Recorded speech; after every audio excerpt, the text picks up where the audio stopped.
사랑하는 여러분, 오늘 이 이야기가 여러분의 마음에 작은 위로와 힘이 되기를 기도하며 잠시 시간을 내어 구독과 좋아요를 눌러주시면 하나님의 은혜로운 말씀이 더 많은 분들에게 닿을 수 있도록 큰 힘이 됩니다.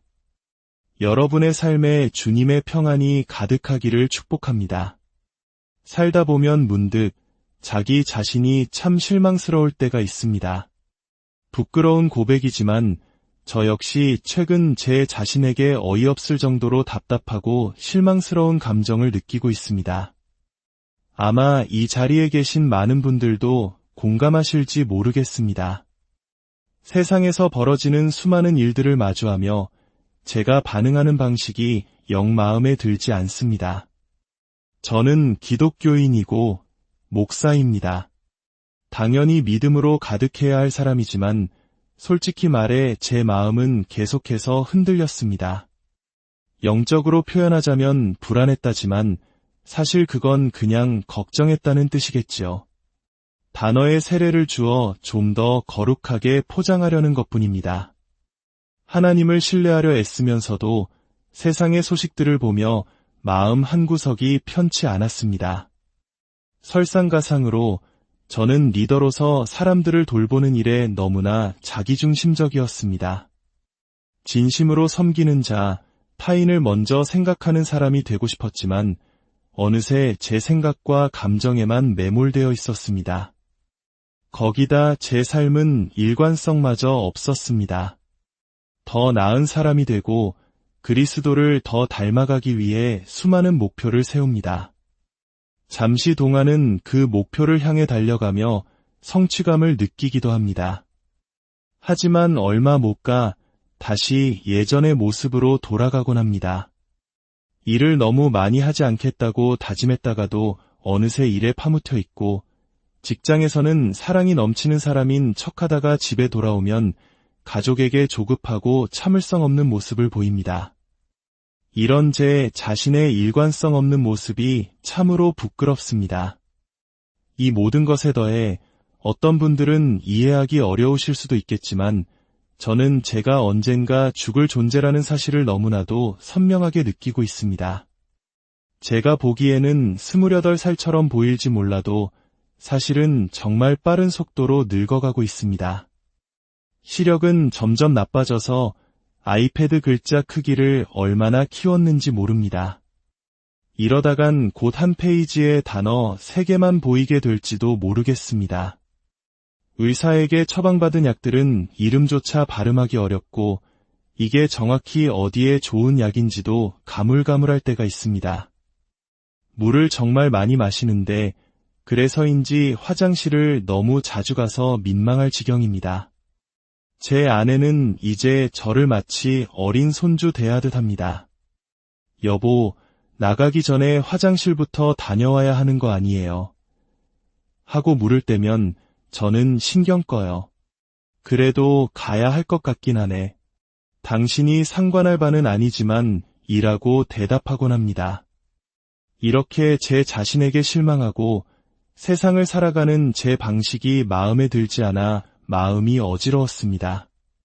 혹시 저와 비슷한 감정을 느끼고 계신 분이 있다면 오늘 말씀의 제목은 바로 좌절하고 실망스러울 때 어디로 가야 하는가입니다. 아버지 하나님, 오늘 주님의 임재 가운데 상처받고 불안해하는 수많은 영혼들이 모였습니다. 간절히 기도하옵기는 영감으로 쓰인 주님의 진리의 말씀이 우리의 마음을 움직여 주님을 온전히 신뢰하게 하시고 우리의 믿음을 굳건하게 세워주시며 우리를 더욱 예수님 닮은 모습으로 빚어주시옵소서. 우리 주 예수 그리스도의 이름으로 기도합니다. 아멘. 만약 여러분이 자기 자신이나 혹은 처한 상황 때문에 좌절감을 느끼고 있다면 오늘 우리는 시편 102편에서 우리와 똑같이 힘겨워했던 한 사람을 만나보려 합니다. 어떤 이들은 시편 102편은 누가 썼나요? 라고 물을 수 있습니다. 정확한 저자는 알려져 있지 않습니다. 어떤 신학자들은 다윗의 아들 압살롬의 반역으로 고통받던 시기에 썼을 것이라 추측하고 또 다른 이들은 바빌론 포로로 잡혀가 고통 속에 있던 한 선지자의 글이라고 말합니다. 저자가 누구인지는 모르지만 우리는 이 사람이 인생에서 정말 끔찍하게 힘든 시기를 보내고 있었다는 것을 알 수 있습니다. 그는 1절에서 하나님께 이렇게 부르짖습니다.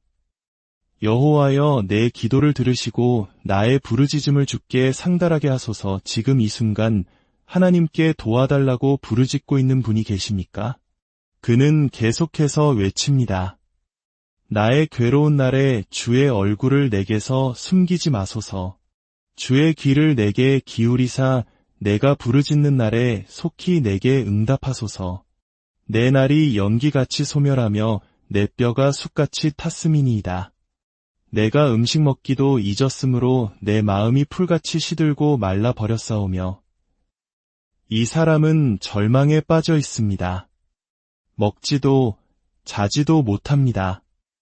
영적으로 그리고 관계적으로 완전히 고립되어 있습니다.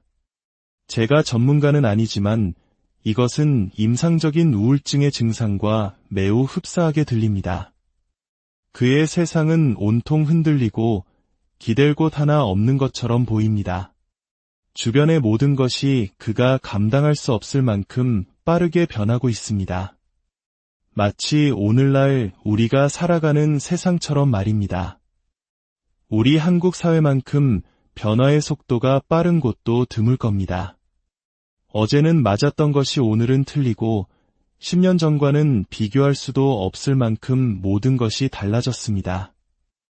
이런 급격한 변화 속에서 우리는 종종 방향을 잃고 불안에 휩싸입니다. 규칙이 바뀌고 정책이 바뀝니다. 어제는 괜찮았던 말이 오늘은 부적절한 말이 됩니다. 정부 지도자가 바뀌고 제가 이 설교를 시작한 이래로 아마 기름값도 몇 번은 바뀌었을 겁니다. 날씨도 유행하는 음악도 패션도 계속해서 변합니다.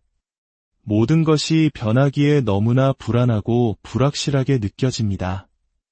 이토록 불확실한 세상에서 우리는 대체 무엇을 의지할 수 있을까요? 사람들이 나를 실망시키고 내 재정은 늘 부족하게만 느껴지고 세상 돌아가는 뉴스를 보면 과연 이 세상이 나아질 수 있을까 의문이 들 때 우리는 무엇을 붙잡아야 할까요? 우리가 함께 나누고 있는 말씀 시리즈의 주제는 하나님은 입니다. 우리는 하나님의 속성에 대해 배우고 있습니다. 그리고 오늘 제가 나누고 싶은 하나님의 속성은 신학자들이 하나님의 불변성이라고 부르는 것입니다. 조금 어려운 단어지만 그 의미는 하나님은 한결같으시다 또는 하나님은 변하지 않으신다는 뜻입니다. 주변의 모든 것이 변할 때 당신은 결코 변하지 않는 하나님께 당신의 믿음과 신뢰를 둘 수 있습니다. 시편 기자는 오늘날 많은 분들이 느끼는 감정과 비슷한 상태에 있습니다. 그는 불안합니다. 마음이 어지럽습니다. 우리 삶도 마찬가지입니다. 이번 달 공과금은 어떻게 내야 하나? 과연 내 집 장만을 할 수 있을까? 당장 기름 넣을 돈도 없는데 어떡하지? 아이들 문제는 어떻게 해결해야 하나? 예전 같지 않은 부부관계는 어쩌면 좋을까? 이 시편 기자는 우리와 매우 비슷한 처지에 있었습니다. 그리고 하나님께 제 기도를 듣고는 계신 겁니까? 라고 부르짖던 바로 그 사람이 25절에서 이렇게 선포합니다. 주께서 옛적에 땅의 기초를 놓으셨사오며 하늘도 주의 손으로 지으신 바니이다. 천지는 없어지려니와 주는 영존하시겠고 그것들은 다 옷같이 낡으리니 의복같이 바꾸시면 바뀌려니와 주는 한결같으시고 주의 연대는 무궁하리이다. 우리는 한결같은 하나님, 결코 변하지 않는 하나님을 섬깁니다. 오늘 저는 여러분과 함께 여러 성경 구절을 나누고 이 진리가 우리의 일상에 어떻게 적용되는지 살펴보고자 합니다. 말라기 3장 6절에서 하나님은 친히 말씀하십니다. 나 여호와는 변하지 아니하나니. 히브리서 13장 8절은 선포합니다. 예수 그리스도는 어제나 오늘이나 영원토록 동일하시니라. 이것이 우리에게 무엇을 의미할까요? 이는 하나님이 아니셨던 때는 단 한순간도 없었다는 뜻입니다. 또한 하나님이 하나님이시기를 멈추는 순간도 결코 없을 것입니다. 그는 처음과 마지막이요, 시작과 끝이십니다. 그는 언제나 존재하셨고, 앞으로도 영원히 존재하실 것입니다. 하나님은 거룩하시고, 완전하시며, 흠도 점도 없으십니다. 그분은 완전하시기 때문에 더 나아지실 수 없습니다. 만약 더 나아지실 수 있다면 그 이전에는 불완전했다는 의미가 되기 때문입니다. 또한 그분은 완전하시기 때문에 더 나빠지실 수도 없습니다. 만약 더 나빠지신다면 불완전한 존재가 되기 때문입니다. 그분은 거룩하신 하나님이시며 그분과 같은 분은 아무도 없습니다. 나는 여호와라, 나는 변하지 아니하노라. 제가 이 말씀을 처음 들었을 때 저는 20대 후반이었고 하나님의 불변성에 대해 생각하며 깊은 혼란에 빠졌습니다. 몇 가지 신학적인 질문들이 떠올랐기 때문입니다. 만약 하나님이 변하지 않으신다면 그분은 마음을 바꾸실 수 있을까요? 만약 하나님이 마음을 바꾸실 수 없다면 우리는 왜 기도해야 하는 걸까요? 이미 혼란스럽습니다. 자, 잠시 시간을 내어 성경의 두 구절을 살펴보며 이 질문에 답을 찾아봅시다. 하나님은 마음을 바꾸실 수 있을까요? 민수기 23장 19절은 이렇게 말합니다. 하나님은 사람이 아니시니 거짓말을 하지 않으시고 인생이 아니시니 후회가 없으시도다. 어찌 그 말씀하신 바를 행하지 않으시며 하신 말씀을 실행하지 않으시라. 성경에 분명히 나와 있습니다. 하나님은 마음을 바꾸지 않으신다고요. 그렇다면 질문의 답은 아니오입니다. 하나님은 변하지 않으시기에 그분의 마음도 바뀌지 않습니다. 그런데 이번에는 출애굽기 32장으로 가보겠습니다. 하나님께서 모세에게 말씀하십니다. 내 백성들을 확인해 보아라. 내가 없는 동안 그들이 금송아지를 만들어 나를 버리고 그것을 숭배하고 있다. 내가 그들을 진멸하리라. 그러자 모세가 간절히 매달립니다. 하나님, 제발 그러지 마십시오. 제 백성에게 자비를 베풀어 주십시오. 그들이 실수를 저질렀습니다. 제발 용서해 주십시오. 그리고 출애굽기 32장 14절은 이렇게 기록합니다. 여호와께서 뜻을 돌이키사 말씀하신 화를 그 백성에게 내리지 아니하시니라. 뜻을 돌이키셨다. 즉 마음을 바꾸셨다는 겁니다. 이것 참 혼란스럽습니다. 하나님이 변하지 않으신다면 어떻게 마음을 바꾸실 수 있을까요? 성경은 그럴 수 없다고도 하고 그럴 수 있다고도 합니다. 성경이 틀린 것일까요? 이것은 매우 복잡하고 진지한 질문입니다. 성경에서 이런 질문을 마주할 때 우리는 몇 가지 간단한 원칙을 기억해야 합니다. 첫째, 항상 더 넓은 문맥을 살펴봐야 합니다. 누가, 누구에게, 언제, 어떤 상황에서 쓴 글인지를 알아야 합니다. 둘째, 성경은 성경으로 해석해야 합니다. 일관성이 없어 보이는 구절을 만났을 때 성경 전체를 관통하는 큰 주제와 일관성을 찾아야 합니다. 여기서 우리는 복잡한 신학적 문제에 직면합니다. 크게 두 가지 견해가 있습니다. 하나는 열린 신학으로 출애굽기의 구절을 문자 그대로 받아들입니다. 이들은 하나님의 계획이 고정되어 있지 않으며 하나님께서 실제로 마음을 바꾸실 수 있다고 믿습니다. 또 다른 견해는, 그리고 제가 더 동의하는 견해는 신인동역론이라는 개념입니다. 말이 좀 어렵죠? 쉽게 말해 인간이 아닌 존재에게 인간적인 특성을 부여하여 설명하는 방식입니다. 마치 만화 쿵푸 팬더처럼 말입니다. 팬더는 말을 하거나 쿵푸를 할 수 없지만 우리는 인간적인 특성을 부여해 이야기를 이해합니다. 성경 기자들은 하나님에 대해 글을 쓸 때 종종 이 방식을 사용했습니다. 왜냐하면 그들은 인간이고 우리가 아는 것은 인간의 경험뿐이기 때문입니다. 성경은 하나님이 영이시라고 말합니다. 영은 다리가 없습니다. 하지만 창세기에는 하나님께서 동산을 거니셨다고 기록되어 있습니다. 이것이 바로 신인동형론입니다. 하나님께서 손을 뻗으셨다는 표현도 마찬가지입니다. 하나님은 영이시기에 손이 없으십니다.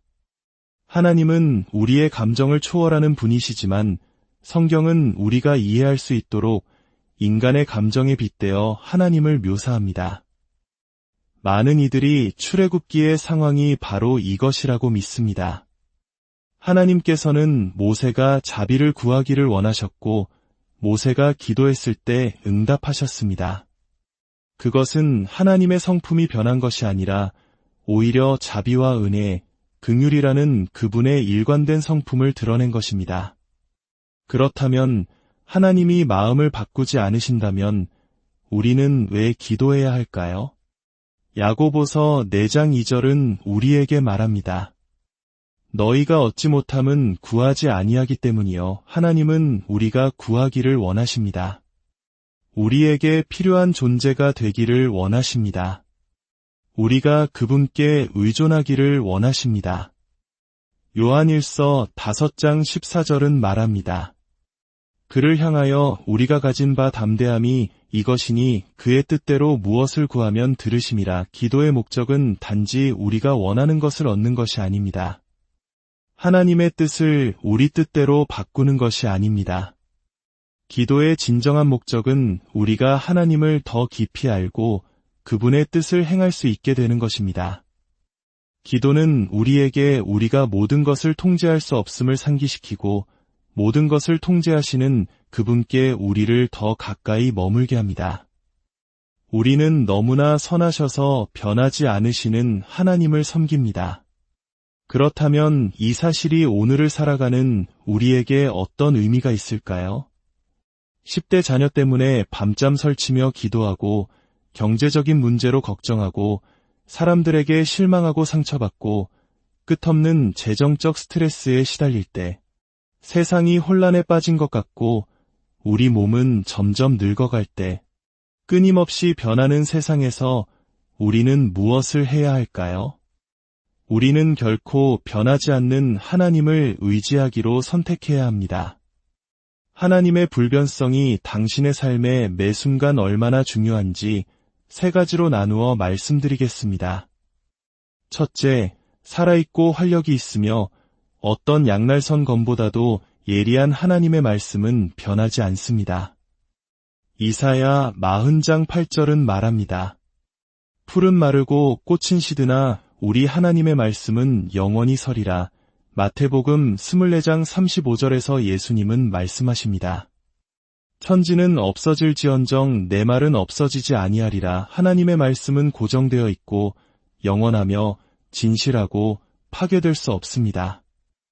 어제 읽었던 말씀을 오늘 다시 읽으면 새로운 의미로 다가옵니다. 그 말씀은 살아있고 강력하며 우리를 변화시키고 우리에게 희망을 줍니다. 둘째, 하나님의 성품은 변하지 않습니다. 하나님은 지혜로워지기 위해 공부할 필요가 없으셨습니다. 왜냐하면 그분 자신이 지혜이시기 때문입니다. 사랑을 주기 위해 사랑을 받을 필요가 없으셨습니다. 그분 자신이 사랑이시기 때문입니다. 자비를 베풀기 위해 자비를 본 적이 없으십니다. 그분의 자비는 영원하기 때문입니다. 하나님의 성품은 결코 변하지 않습니다. 그분은 항상 당신과 함께 하시며 결코 당신을 버리지 않으십니다. 그래서 바울은 로마서 8장에서 담대하게 외칩니다. 누가 우리를 그리스도의 사랑에서 끊으리요? 환난이나 곤고나 박해나 기근이나 적신이나 위험이나 칼이라. 그러나 이 모든 일에 우리를 사랑하시는 이로 말미암아 우리가 넉넉히 이기느니라. 바울은 확신에 차서 선포합니다. 내가 확신하노니 사망이나 생명이나 천사들이나 권세자들이나 현재 일이나 장래 일이나 능력이나 높음이나 깊음이나 다른 어떤 피조물이라도 우리를 우리 주 그리스도 예수 안에 있는 하나님의 사랑에서 끊을 수 없으리라. 우리 하나님은 언제나 선하십니다. 그분은 선하지 않으실 수 없습니다. 언제나 사랑이 넘치십니다. 그분은 거룩하고 공의로우시며 유롭고 언제나 오래 참으시고 긍휼로 가득하십니다. 셋째, 하나님의 약속은 변하지 않습니다. 사람들은 변덕스럽습니다. 사람들은 약속을 어기고 우리를 실망시킬 수 있습니다. 하지만 하나님은 언제나 신실하십니다. 그분은 언제나 믿을 수 있습니다. 혹시 사용하지 않은 상품권을 서랍 속에 넣어둔 적 있으십니까? 누군가 당신에게 선물을 주었는데 당신은 그 선물이 약속하는 가치를 아직 누리지 못하고 있는 것입니다. 마찬가지로 하나님께서 그분의 백성을 위해 예비해 두신 수많은 약속들이 있습니다. 그 약속들은 하늘에 있으며 당신을 기다리고 있습니다. 고린도후서 1장 20절에서 바울은 말합니다. 하나님의 약속은 얼마든지 그리스도 안에서 예가 되니 하나님의 말씀에 있는 모든 약속은 바로 당신을 위한 것입니다. 당신이 그리스도 안에 있다면 당신은 그분의 자녀입니다. 그분은 당신을 사랑하십니다. 아버지가 자녀에게 좋은 것을 주려 하듯 하늘에 계신 우리 아버지께서는 그가 사랑하는 자들에게 얼마나 더 좋은 것을 주시겠습니까? 그 약속들은 단지 물질적인 축복만을 의미하지 않습니다. 때로는 그보다 훨씬 더 귀한 내적인 축복, 영적인 축복, 관계의 축복을 의미합니다. 여러분이 어떤 어려움에 처해 있든 어떤 고통 속에 있든 밤에 잠 못 이루고 하나님, 제 기도를 듣고 계십니까? 저를 돌보고는 계십니까? 라고 부르짖을 때 당신을 향한 하나님의 약속은 언제나 예이며 아멘입니다. 하나님은 당신이 주님 안에서 소망을 가질 때 당신의 힘을 새롭게 하실 것이라고 약속하십니다. 독수리가 날개치며 올라감 같을 것이요 다른 박질하여도 곤비하지 아니하겠고 걸어가도 피곤하지 아니할 것입니다. 어떤 무기도 당신을 해치지 못할 것이라고 약속하십니다. 당신이 사망의 음침한 골짜기로 다닐지라도 해를 두려워하지 않을 것은 주께서 당신과 함께 하시기 때문입니다. 주의 인자하심이 아침마다 새로우며 저녁에는 울음이 깃들일지라도 아침에는 기쁨이 오리라고 약속하십니다. 당신이 죄를 지었을지라도 만일 우리가 우리 죄를 자백하면 그는 미쁘시고 위로우사 우리 죄를 사하시며 우리를 모든 불의에서 깨끗하게 하실 것이라고 약속하십니다. 그리스도 안에서 당신은 정복자보다 더 위대하며 당신 안에 거하시는 성령으로 말미암아 부활의 능력을 소유했다고 약속하십니다. 당신의 모든 염려를 주께 맡기면 그가 당신을 돌보실 것이라고 약속하십니다. 당신이 그리스도 안에 있다면 당신의 이름이 어린 양의 생명책에 기록되었으며 예수님께서 당신을 위해 처소를 예비하러 가셨다고 약속하십니다. 그리고 그분은 다시 오셔서 우리를 영원한 나라로 인도하실 것입니다. 그곳에는 더 이상 눈물도 고통도 슬픔도 없을 것입니다. 변화무쌍한 세상 속에서 우리는 결코 변하지 않는 분을 붙잡아야 합니다. 아버지 하나님, 예수님의 이름으로 기도합니다. 주님의 성령께서 주님의 백성 가운데 일하여 주시옵소서. 오늘 마음이 불안하고 흔들리는 모든 이들을 위해 기도합니다. 저희는 주님을 신뢰합니다. 우리의 모든 염려를 주님께 맡깁니다. 불확실한 세상 속에서 우리는 주님의 말씀을 붙잡습니다. 우리는 주님의 성품을 믿으며 주님의 약속이 진실됨을 선포합니다. 주님 안에서 참된 평안을 찾게 하옵소서. 혹시 이 자리에 하나님과의 관계가 불확실하다고 느끼는 분이 계십니까? 하나님은 당신이 상상하는 것 이상으로 당신을 사랑하십니다. 그분의 성품은 변하지 않습니다. 그분은 당신을 너무나 사랑하셔서 그의 독생자를 주셨습니다. 누구든지 그를 믿는 자는 멸망하지 않고 영생을 얻게 하려 하심입니다. 예수님은 죄가 없으셨지만 우리의 죄를 대신하여 십자가에서 죽으셨습니다. 그리고 하나님은 그를 죽은 자 가운데서 다시 살리셨습니다. 누구든지 그 이름을 부르는 자는 구원을 얻을 것입니다. 당신의 죄는 용서받고 당신은 완전히 새로운 피조물이 될 것입니다. 오늘 믿음으로 그분께 나아가십시오. 옛 삶에서 돌이켜 새로운 삶으로 나아가십시오. 예수님, 저는 당신이 하나님의 아들이심을 믿습니다. 오늘 제 삶을 주님께 드립니다. 제 죄를 용서해 주시고 저를 구원하소서. 이것이 당신의 기도라면 함께 기도합시다. 하늘에 계신 아버지, 저의 모든 죄를 용서하여 주시옵소서. 예수님, 저를 구원하소서. 제 삶의 주인이 되어 주시옵소서. 주님의 성령으로 저를 채우셔서 제가 주님을 알고 주님을 따르고 주님을 섬기게 하옵소서. 주님은 결코 변하지 않으시며 언제나 신실하시고 선하시며 사랑이시기에 제가 주님을 영원히 신뢰할 수 있음을 감사드립니다. 제 모든 삶을 주님께 드립니다. 예수님의 이름으로 기도합니다. 교회여, 오늘 하나님의 가족으로 새로 태어난 이들을 위해 다 함께 하나님을 찬양합시다. 여러분의 삶이 변하지 않는 하나님의 사랑과 약속 위에 굳건히 서기를 예수님의 이름으로 간절히